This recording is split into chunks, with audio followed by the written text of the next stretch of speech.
आपके जीवन में समर्पण की कमी है, क्योंकि जब कोई आदमी समर्पित हो जाता है वो अपने आप को कुछ नहीं समझता, वो अपने आप को बहुत ऊंची ऊंची बातों में, बहुत चीजों में बहुत कुछ नहीं समझता, लेकिन वो दास का सा स्वरूप धारण कर लेता है, जैसे यीशु मसीह ने दास का सा स्वरूप धारण किया और अपने चेलों के भी पैरों को। यदि कोई व्यक्ति इस संसार के अंदर छोटा बनकर आपके पास आता है तो ये ना समझें कि ये तो ऐसे ही आदमी है, लेकिन मैं आपको बताना चाहता हूं ये छोटा बनना उसी मुर्दे के समान गिरने का एक बड़ा प्रकाशन है। जब कोई आदमी बड़ा होकर छोटा बनता है तो समझ जाना यीशु इसके जीवन में, इसकी सांस में चलता है, और जब मैं इसके साथ संगति करूंगा तो उस जीवन को मैं अपने जीवन से भी लोगों के जीवन में दिखा पाऊंगा। मैं आपको बताना चाहता हूं ये कलीसिया, ये छोटा झुंड, बाइबल कहती है छोटे झुंड मत डर। मैं आपसे बताना चाहता हूं यीशु आपसे कहता है मत डर, यीशु मुझसे कहता है मत डर, क्योंकि आगे यहाँ पे प्रभु का वचन कहता है, बड़े सुंदर तरीके से कहता है, उसने मुझ पर अपना दाहिना हाथ रखकर कहा। क्या किया? दाहिना हाथ। ये जो सीधा हाथ है ये सामर्थ को बताता है, ये शक्ति को बताता है, ये परमेश्वर की उस परम सत्ता को बताता है, ये परमेश्वर की उस महान सामर्थ को बताता है। ये दाहिना हाथ परमेश्वर का इस सारी सृष्टि को चलाने के अधिकार को बताता है। ये दाहिना हाथ, उसने अपना दाहिना हाथ उसके ऊपर रखा। परमेश्वर अपने दाहिने हाथ को, ये लिखा पीछे, अपने धर्म में दाहिने हाथ, मैं तुम्हें धर्म में दाहिने हाथ। ऐसा हाथ जो धर्म से भरा हुआ है, ऐसा हाथ जो शांति से भरा हुआ है, ऐसा हाथ जो प्रेम से भरा हुआ है। जब आप उसके पास दुखी मन से बैठोगे ना, आपके जीवन में बड़ी शांति है। जब आप बड़े क्रोध के साथ उसके पास बैठोगे, आपके जीवन को प्रेम से भर देगा, क्योंकि उसका दाहिना हाथ प्रेम से भरा है। उसका दाहिना हाथ, जब आप कमजोर होकर उसके पास बैठोगे ना प्रार्थना करने, उसका जो दाहिना हाथ है बड़ी सामर्थ्य से भरा हुआ है, आपकी कमजोरी को हर लेगा। जब आप बीमार होकर उसके पास बैठोगे, उसका दाहिना हाथ आपकी बीमारी को आपके जीवन से हटा देगा। मैं आपको बताना चाहता हूँ, यहाँ पे यूहन्ना के सर के ऊपर वो अपने हाथ को रखता है, दाहिने हाथ को रखता है और कहता है मत डर, मैं प्रथम अंतिम और जीविता। हालेलुया। 3 बातों पर यीशु मसीह ने कहा। मुर्दों में से जी उठने के बाद जब वो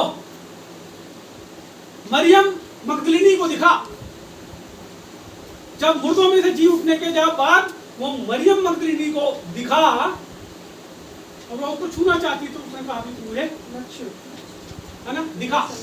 आपको पता है मैं जब से एक बात को सोच रहा, पाप किसके कारण आया इस धरती पे? हाँ जी, वहां लिखा है कि हव्वा के कारण क्या आया?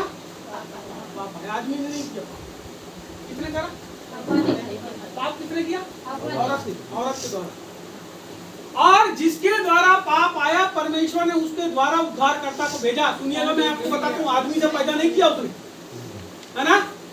आदमी से पैदा यीशु मसीह को नहीं किया। यीशु मसीह को पैदा जिससे किया वो एक औरत थी, औरत। और आप सब औरत हो, इसलिए अपने आप को धन्य का। हम आदमी लोग फालतू में औरतों के बहकावे में आके पाप करते। सुनो मेरी बात।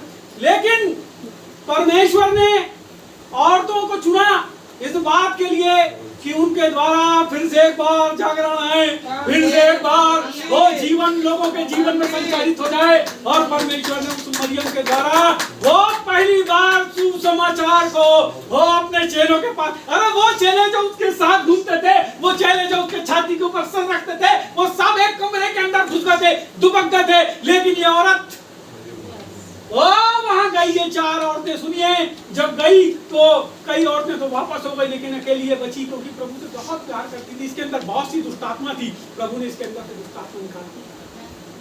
तो इसको जब उसने देखी और वो फिर वापस गई चेलों के पास और जाके क्या बोलती है कि यीशु मसीह जी उठा। उन्होंने विश्वास नहीं किया। जब विश्वास नहीं किया तो दो चेले थे, दौड़े, धप धप धप धप धप धप दौड़ रहे और दौड़ते दौड़ते दौड़ते दौड़ते जिस कवर के अंदर रखे थे, एक ने तो बाहर नहीं देख लिया, हाँ बोली थी, लेकिन एक के बारे में लिखा है कि वो अंदर। मैं आपको बताना चाहता हूँ, धन्य है वे। थोमा गया ही नहीं आखिरी तक, बोले मैंने नहीं देखा, मैं विश्वास नहीं करता। कई ऐसे लोग हैं जब तक आश्चर्य कर्म नहीं करते, नहीं देखते, अपनी आंख के सामने विश्वास नहीं करते। जब मेरी अन्नी प्रभु के पास आई, कई बार जीवन ज्योति आश्रम गई देखने के लिए कि ये सही है क्या, यीशु मसीह के बारे में बताते हैं, सही है क्या? बहुत बार गई, कई बार तो छापा मार कार्रवाई में गई कि मैं इनको धर पकड़ूंगी, ये सही में धर्मांतरण करते हैं क्या देखने के लिए। क्योंकि वो प्रशासनिक सेवकाइयों में बहुत सारी जगह पर डीजे ऑफिस में, न्यायालय में एक बड़े पद पे थी, वो कमिश्नर ऑफिस में एक बड़े पद पे थी, सब जगह पे वो थी। तो वो देखने के लिए गई कि वास्तव में धर्मांतरण। लेकिन जब वो गई तो उसने देखी, जब मैंने उनको ले जाके अस्पताल में भर्ती किया था, एक औरत उनके बाजू में लेटी हुई थी, उसको जलोदर की बीमारी थी, उसका पेट इतना बड़ा था, उसके पेट में ऐसा करके सुई लगा के पानी पूरा निकालते थे। और जब मेरी अन्नी गई तो जब वो अंदर जा रही थी, जीवन ज्योति आश्रम के बाहर जब वो औरत निकल रही थी तो उसको देखी उसने 7-8 साल के बाद। अरे बोली तू यहाँ कैसे? मैडम मेरे को जलोदर की बीमारी थी, मैं यीशु मसीह के पास आई, उसने मेरे को ठंडा कर दिया।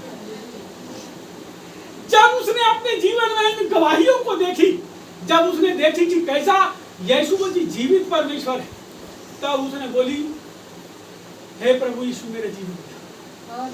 तब उसने कही, उसने परखने के बाद कही कि हे प्रभु तू मेरा उद्धार करता है। और इतनी बुलंदी के साथ उसने प्रभु के प्रचार को करी कि SP office, collector office, DJ office, सारे बालाघाट के जितने उस समय के अधिकारी हैं, वो उनसे पूछिएगा, कभी मिलेंगे आपको तो वो बताएंगे कि मैडम ने हमको संदेश सुनाई। वो बड़े बड़े पुलिस के अधिकारी, कमिश्नर साहब आपको मिलेंगे तो पूछना, वो बताएंगे कि मैडम ने हमको संदेश सुनाई। मैं आपको बताना चाहता हूँ, एक औरत जब तक घरेलू औरत है तब तक वो प्रभु का काम कभी नहीं कर सकती। लेकिन जिस दिन वो मुर्दे के समान यीशु के चरणों में गिर जाती है, वो यीशु के नाम को पूरे विश्व के कोने कोने में फैला देती है।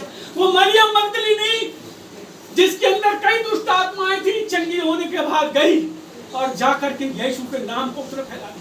सुनिए, वो चेले तो उसके साथ चलते थे, कमरे में बंद थे, लेकिन उनके अंदर भी जाके प्रभु के तेज को उसने भर दी। मैं आपको बताना चाहता हूँ, धन्य है वो पति जो प्रार्थना करने वाली पत्नियों को प्राप्त करते हैं। धन्य है वो पति जो अपनी सेवा में और उसकी सहायक सेविकाओं को प्राप्त करते हैं, जो कंधे से कंधे मिला के काम करती है। और यदि ऐसी महिलाएं घर में जो रहती है, जो सेवकाई की ओर ध्यान नहीं देती, मुर्दे के समान प्रभु के चरणों में नहीं गिरती, मैं आपको बताना चाहता हूँ, उनके घर में, उनके परिवार में, उनके मोहल्ले में, उनके पड़ोस में, जिसके यहाँ जाती है, अशांति और अशांति ही होती है। जीवन में आवश्यकता है मुर्दे के समान प्रभु के चरणों में गिर पड़े और प्रभु से उसके दाहिने हाथ की मांग करें, सामर्थ्य की मांग करें। जब तक आप समर्पण नहीं करेंगे तब तक आप परमेश्वर से सामर्थ्य को नहीं पाएंगे। जब तक आप अपना जीवन पानी के समान प्रभु के चरणों में नहीं डाल देंगे, तब तक प्रभु से आप उस सामर्थ्य को, उस जीवन को, उस शक्ति को, उस चंगा करने की सामर्थ्य को, सुसमाचार सुनाने की सामर्थ्य को नहीं प्राप्त करेंगे। अपने जीवन को समर्पित करें। यहाँ यूहन्ना प्रभु के चरणों में प्रभु ने 3 बात बोला। पहली बात बोला, मैं प्रथम बिल्कुल पहला। आपको पता है जब ये पूरा ब्रह्मांड वीरान था, कुछ भी नहीं था, कोई ग्रह नहीं था, कोई नक्षत्र नहीं था, कोई तारा नहीं था, कोई सौर मंडल नहीं था, कोई गैलेक्सी नहीं थी, तब यही था।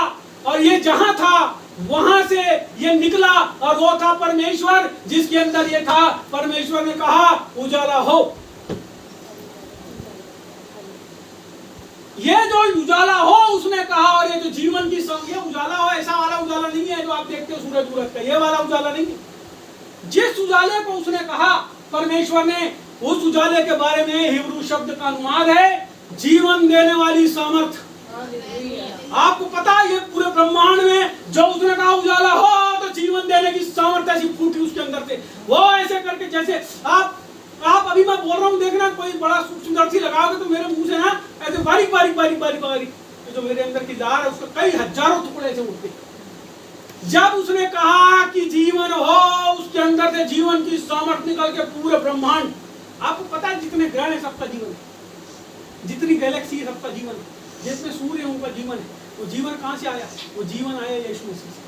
वो जीवन है यीशु मसीह, वो जीवन है यीशु मसीह, वो जीवन है यीशु मसीह। और उस जीवन को वहां पर बोला गया योम, योम, योम, YOM, योम, जो बाद में बन गया ओम। और उसी को लोग सोचते हैं परमेश्वर है, शब्द परमेश्वर। मैं आपको बताना चाहता, वही जीवन, बाइबल का जीवन, यीशु मसीह का जीवन, जिसको वो अपने आप को कहता है मैं ही प्रथम, मैं ही अंतिम हूं। जब सारा संसार खत्म हो जाएगा, कुछ भी नहीं रहेगा, तब जो आखिरी में रहेगा वो स्वयं अपने आप में सबको समेटे हुए। मैं आपको बताऊं, हम सब जब वो आएगा और हम सब उठा लिए जाएंगे, जब दूसरा आगमन होगा, जब पूरी धरती नाश हो जाएगी, जब अधोलोक अपने अंदर के सारे मुर्दों को दे देगा, जब परमेश्वर के सामने सारे मुर्दे जीवित हो जाएंगे, सबका न्याय किया जाएगा, है ना, शैतान को डाल दिया जाएगा आग और गंधक की झील, सब कुछ जब खत्म हो जाएगा, जब ये नया आकाश नई पृथ्वी आ जाएंगे, हम सब उसमें रहेंगे, हम सबको समेटे हुए होगा, वो अंतिम।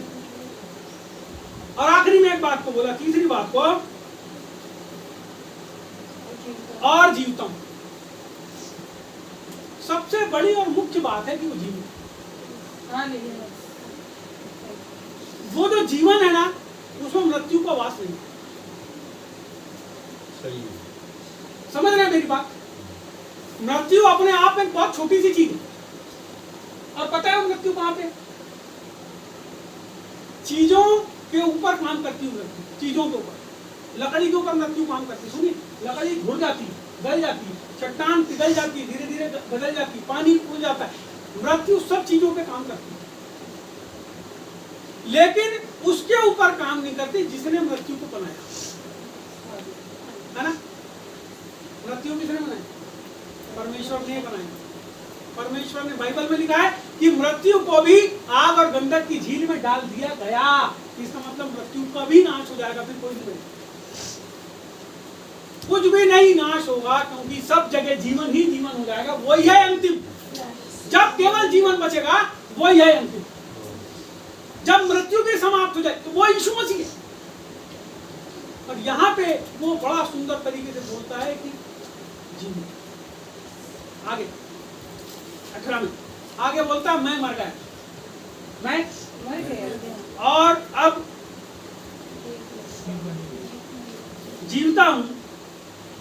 मैं मर गया था और अब देख मैं युगानुयुग जीवता हूं, और मृत्यु और अधोलोक की कुंजियां मेरे ही पास। उसने बोला युगानुयुग, युगानुयुग, कितने युग? आपको पता है, बाइबल को पढ़ोगे तो 7 युग। कितने युग? प्रभु यीशु मसीह के आते तक, इस धरती पे होते तक कुछ युग बीत चुके। अब वो जब जीवित हो गया तो बोलता है मैं युगानुयुग जीवित हूं।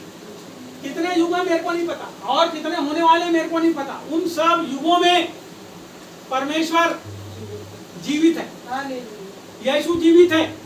आप कुछ भी करो, आप मर जाओ, पूरी धरती मर जाए, सब कुछ मर जाए, लेकिन यीशु जीवित है। लेकिन एक बात आपके और मेरे साथ एक बहुत अच्छी बात है कि हम जब उस जीवित में प्रवेश कर जाते हैं, सुनिएगा, हमारा प्रवेश करना और उसका प्रवेश करना कैसा होता है, मेरी बात इसको समझ जाइए।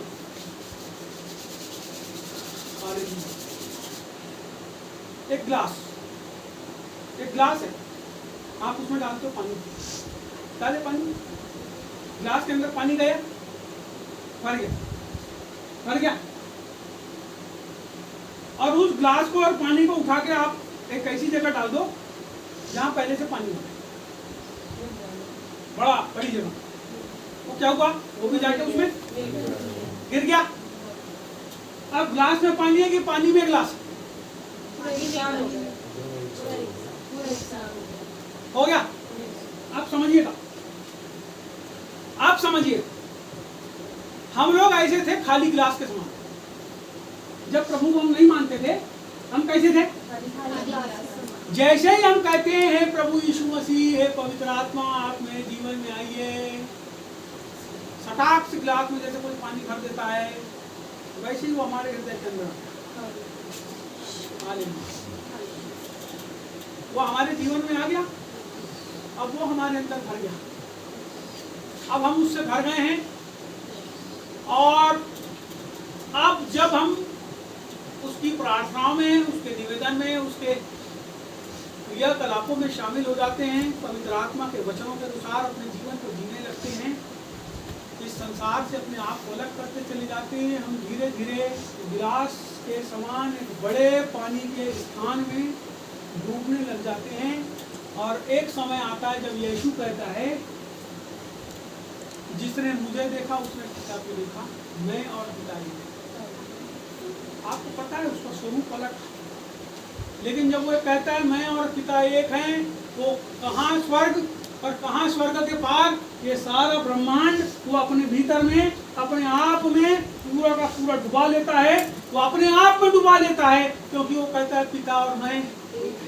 सुनिएगा, जब हम प्रभु में आते हैं तो प्रभु हमारे अंदर आ जाता है, लेकिन जब हम अपने आप को प्रभु की भक्ति में डुबाते चले जाते हैं तो हम समुद्र में अपने आप को डुबाए जैसे महसूस करने लगते हैं। एक समय आता है जब आप इस संसार के नहीं रहते, आप केवल यीशु के होते। आपका मन जब इस संसार से, यहाँ के चीजों से हटता चले जाता है ना, और केवल यीशु के अनुसार लगते चले जाता है, आप अपने आप को उसी अवस्था में पाने लगते हैं। तो हमको अपने जीवन की इस स्थिति को, इस परिस्थिति को क्रिएट करने की जरूरत है। परमेश्वर ने क्या कहा, सारी स्वर्ग और पृथ्वी का अधिकार में तुम्हें देता हूं। हम कितनी ताकत लगाते हैं परमेश्वर में एंटर होने की, मेरी बात को समझिएगा। वो जीवन पूरा बेपरिमाण, जिसको नाप नहीं सकते आप, इतना बड़ा जीवन परमेश्वर का आपके अंदर तो वो आ गया, लेकिन अब आप उसके अंदर जाने के लिए कितनी ताकत जीवन में प्रवेश होने के लिए लगा। पता है आपको, ऐसी करते करते जीवन बीत जाता है, लोग मजा। एक आदमी का नाम बताता हूं और खत्म करूंगा। एक की जगह दो को बताता हूं। एक का नाम था पौलुस। पौलुस ने कहा मैं अब जीवित ना रहा, मसीह मुझ में जीवित। तुम मेरी सी चाल चलो जैसे मैं मसीह की सी चाल। साधु सुंदर सिंह ने उस चाल को चल के दिखाया, वो उसके पीछे लगातार चलता रहा। उसके पास एक ही जुनून था, जो काम परमेश्वर ने मेरे को दिया है मैं उसको पूरा करूँ। आपके पास फिर से पहली बात के ऊपर मैं आ जाता हूँ, वापस आ जाता हूँ और समाप्त करता हूँ। आपके पास क्या मिशन है? यीशु मसीह ने आपको क्या मिशन दिया है जिसको आप कर रहे हो? आप मत बताना अपने कामों को, आप मत बताना अपनी नौकरी को, आप क्या कर रहे हो, लेकिन आप यीशु के लिए क्या कर रहे हो, इस बात को आप विचार करो। केवल इस बात को विचार करो। जब आप विचार करोगे तो आप पाओगे वास्तविकता में आप प्रभु में इतने पानी में हो, इतने पानी में हो कि टोंगरा भर पानी में हो, कि कमर भर पानी में हो, कि डूब गए हो। तो अपने आप में इस बात पर विचार करें, अपने आप को इस बात के लिए तैयार करें। परमेश्वर हम सब को आशीष दे। ठीक है, हम जीवन में हैं, जीवन हमारे अंदर है, परंतु उस जीवन को हम अपने जीवन से कितना फैलाते हैं, इस बात को हमको समझने की आवश्यकता है। आइए प्रार्थना करेंगे।